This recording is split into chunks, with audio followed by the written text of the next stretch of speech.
નમસ્કાર, હું છું અંજલિ રાવલ અને તમે જોઈ રહ્યા છો કેટીવી ન્યૂઝ ગુજરાતી। કેટીવી વિશેષમાં જૂનાગઢથી સમાચાર મળ્યા છે કે શહેરમાં નવરાત્રી મહોત્સવ 2025નું ધામધૂમપૂર્વક પ્રારંભ થઈ ગયું છે। રાયજી બાગ વિસ્તારમાં પ્રાચીન ગરબીમાં માતાજીની આરતી સાથે પ્રાર્થના કરવામાં આવી, જેમાં શહેરના ભાઈઓ બહેનો અને નાના બાળકો પરંપરાગત વેશભૂષામાં ઉપસ્થિત રહ્યા હતા। મહાનુભાવો અને ધારાસભ્ય સંજયભાઈએ બાળકો સાથે આરતી કરી અને પરંપરાગત ગરબાની મહેફિલમાં ભાગ લીધો હતો।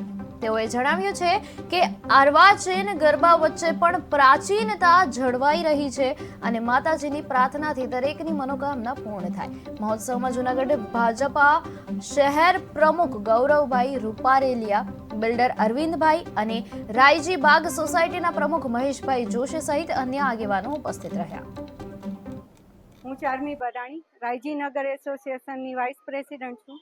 અમે ઘણા વર્ષોથી ગરબીનો કાર્યક્રમ કરીએ છીએ અને દિવસે દિવસે ટ્રાય કરીએ છીએ કે બાળાઓને, નાના છોકરાઓને વધારે મજા કરાવી શકે, વધારે પેલું કરી શકે। અમારાથી બને એટલી ટ્રાય કરીએ છીએ કે ગરબીમાં પૂરેપૂરું માતાજીઓને આનંદ કરાવી શકીએ।